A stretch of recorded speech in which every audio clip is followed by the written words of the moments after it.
The Demon1 recently released his full aim routine. As someone in the pro rankings who's become one of the most talked about players due to his insane mechanical and fragging abilities against the best, I had to check it out. I'm a Valorant coach, and in this video we're going to break down his playlist, rate each task on it, and whether or not you should try it. Stay tuned and enjoy the video. Okay, good morning. I wanted to check out this Demon1 video because people in the Discord were talking about it. The tasks he has here is actually crazy. Because like I haven't watched the video yet, so I wanted to see like, does he actually playlist? Because like I could see this video be good for someone in like lower rankings, but I couldn't see Demon1 playing this playlist every day. I have a playlist on AimLab that I used to play before I started playing competitively, because I would aim train because I was very bad at the game, like most of you. Okay, he just said this is his playlist before he played the game competitively, when he was very bad at the game. It's so bad because this is like the way he just pitched it sounds like to me like, yeah, here's 5 playlists I used to just play that I just like made that I did before I actually cared about the game. I would say these two helped me the most. These 3 were more just like for fun, just like play them and you go play for a score, but you know, I would say this. Yeah, okay, he pretty much just said exactly what I expected. The playlist isn't real. The playlist isn't real. He just said I played these 2 and these kind of helped me. The rest you just do for fun. Boys, if you're enjoying the content and you're interested in supporting and also getting yourself some nice benefits in coaching, check out the link in the description. You get an insane amount of benefits and it also really supports the content. So thank you so much. Enjoy the video. Every day, pop an energy drink, give it my all, and then this. Bro, this fucking posture, Jesus, I could literally draw a right angle on his neck right now. That is insane. I could draw a right angle of his neck. Not that difficult, but some of you struggle with it, so I'll just tell you how to do it. Not that hard. This is a pretty good shot. Like, strafe track's actually pretty good. It's actually pretty good because you do encounter a lot of strafing targets in Valorant. I like this one, because it works on your full flicking. And this one's pretty good. This is like micro. This is more like micro flicks, not really micro adjustments. Even though he says micro flicks, it's more semantics than anything, to be honest. This one's still pretty good. It's like your crosshair placement's always on this level usually. You're just flicking left and right. And then again, obviously I would do this for 30 minutes as well. Did he just say 30 minutes? He would do this for 30 minutes? Guys, you don't need to do this for 30 minutes. Imagine doing one task where you just click things for 30 minutes. Let me see if I can find the graph. It's something like this. Yeah, okay, here it is. So the productive phase is probably when you do the task, like for most people, I'd say it's around 5 times. Like you do the same task around 5 times, you're likely at this point right here. You do it 30 times, bro, you're not even on this graph. You're all the way over here. There's just no shot. You do this for 30 minutes. Imagine doing this task for 30 minutes. Jesus Christ, I could never. That basically makes this playlist like 20 hours long. Okay. Or like it doesn't have to be like 30 minutes, but like if you feel like you've had enough warm up, or like, you know, your arm starts to get tired before 30 minutes, then you don't have to do it anymore. But Okay.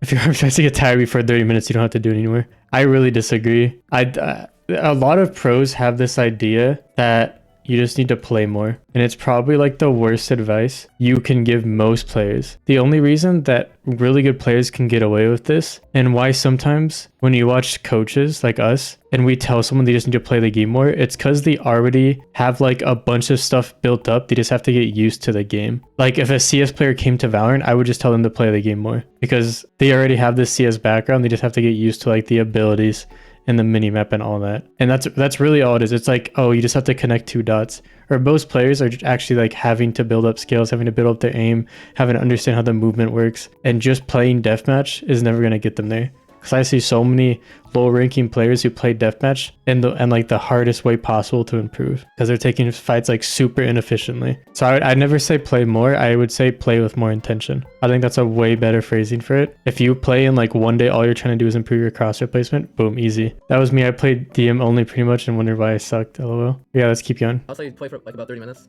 every day for however long. I don't know. I only did this for like maybe 2 months, and then I was just like, I'm good to go. And then this one is basically this.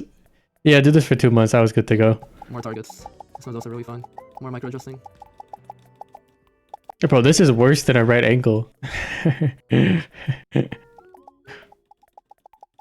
one's okay. This is like a VCT one, and it's basically practicing like your flicks from these distances. This is essentially like the clock flick I give students. We're really not going to face a crazy amount of fights. Still good though. I would still think about having this one. So this is probably like a 6 or a 7 out of 10 type of map.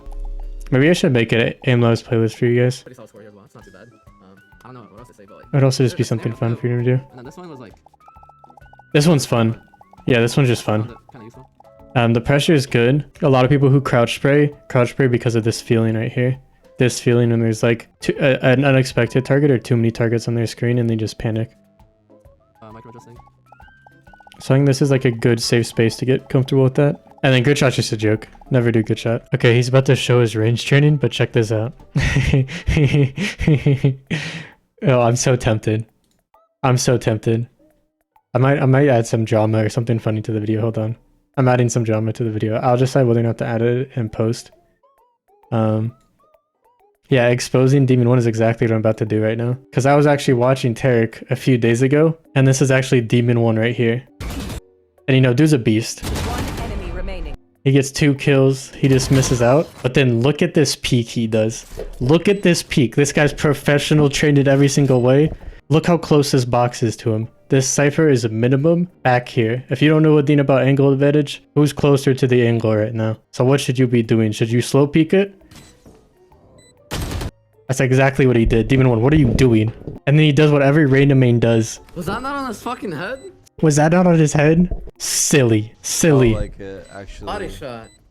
And now for the Valorant part with the actual game mechanics. Usually I'll just hop in the range, 5-10 minutes, kind of do like this, like that headshot scenario I was talking about, more micro adjusting and flicking. But this one is obviously in game now with like the gun and like different like positions, because in the aim training they're like in one line, so they're easier. But now you're kind of in game with the actual gun itself, and I'll do this for like 5-10 minutes with the Vandal. It's okay. And basically it's like, I think this is like a good initial one, because you're just getting used to like how long till the Vandal resets, adding a little bit of movement to it. I'd give it like a 4 though. Put my crosshair somewhere and then adjust for the headshot. More micro adjusting and flicking, just because like in the game, like your crosshair might be here and then you have to like flick to the guy's head there, or like it might be too low and then you have to flick up. And like the more you get comfortable with your sensitivity and like micro adjusting, your aim will just get better and better and better. And like, you know, obviously it can't be perfect, but I think it's a good advice. Crosshair placement, everything. He does mention it now. You know, aiming is not the only thing about it. It's definitely a lot of crosshair placement, but and then you can go with the Guardian as well. Just micro adjust more and more. But yeah, I would kind of just do this for like however long I felt like I needed to be fully warmed up. Usually like 20 minutes in the range, just swap around the gun. I think there is some merit to like going until you feel like you shouldn't anymore. Until you feel like you're done. It's like, I think it's a good way to know like when your body's sensing resistance, when you don't feel like you can go much longer, it's like here. Go back to Sheriff, Guardian, back to the Vandal. And then, you know, you still have Jet Knives too, you can kind of just flick with these as well. Not really effective because... He says it's not really effective. It's not. It's not. I know the Woohooju one is on aim labs too, but I also would not recommend. So there's a big problem with these aim labs trainers. Although they're good for like mechanical aim training, is they don't fix a lot of mistakes that players actually have. And that's like the issue I have with this as well, is like we're using Jet Knives, Sheriff, Guardian in the range. And then I can already see like some Mary Jane trying out this playlist and then going into deathmatch and still crouch spraying people. And that's the same with like the Hooge aim lab stuff. Although I think like the Hooge aim lab playlist is like the best thing you're gonna get for mechanical training, so many players just lack like proper movement, proper gunfight hygiene, that it just completely crumbles. Any sort of practice they do does not matter because it just crumbles as soon as you get into an actual fight. That's why that's something I specifically tackled. Oh my gosh, this is such a genius plug. I'm so proud of myself that I just got here. That's something I specifically tackled in this warm-up, because I gave specific in-game training for a bunch of different stuff, and then I told you to play 1 to 3 deathmatches fighting similarly to the range practice. I didn't tell you just to go play deathmatch. So if you guys want to warm up, I would check out this one. If you want a mechanical warm up, you can check out some more aim labs focused ones. But I really have not seen a single like warm up or routine that actually covers in-game stuff as well as this one does. But all he's doing is like the same micro adjustment practice in the range and then like slight movement, which is like what most pros do. Because for most viewers, this playlist is just not gonna work. Let's keep going now. Mostly, and obviously outside of this, I would run like 5 to 10 death matches or like play for however long I wanted to. You don't really have to like be, oh my god, he said 5 to 10, I have to play between 5 or 10. Like, no, you can play like 3, you can play like 5. I'm not a big fan of death matches, but I still play them because... So he said 5 to 10 death matches. And he also said it's also up to you how many you want to do. That's how many he did. And I just want to see if that's true. Is this the right Demon1? Because this guy doesn't play death matches at all. 1 death match, 1 death match, 2 death matches, 1 death match. This is in like a span of like 2 weeks. And then he also said you can do team death match. So I think there's a better way to look at it, because let me show you guys my tracker really quick. These are 3 death matches, and I'm paying specific attention to the average rank. So it says deathmatch 1, diamond 3, deathmatch 2, diamond 3, deathmatch 3, plat 2. I want you to notice I'm playing with the bronzes and golds. The second highest rank here is an ascendant, just 1 ascendant. And let me tell you, if you're a bronze and you're queuing up, do you want to face golds, immortals, and diamonds? Exactly. You're gold 2 and you get high immortals and radiance mediums. I'm sure it's not every time, because if I look at team deathmatch, it's actually way more balanced. Like average rank of this is all diamond. Average rank here is plat 3, diamond 1, diamond 3. And most of the time, right, this is plat, diamond. What's the lowest rank here? We got 1 gold 3. So less than plat, I would do team deathmatches. Higher than plat, I would do deathmatches. Unbind crouch, never crouch, very bad. Unbind crouch is an amazing tip. I've had my crouch binded to H for like a month or 2 now, and because pro's out of the game, I don't even notice it. Crosshair placement, just focus on your crosshair placement, then this will come over time. Like really put it into your head, and like I have to aim at head level, and then shoot a couple bullets, and then, you know, move around.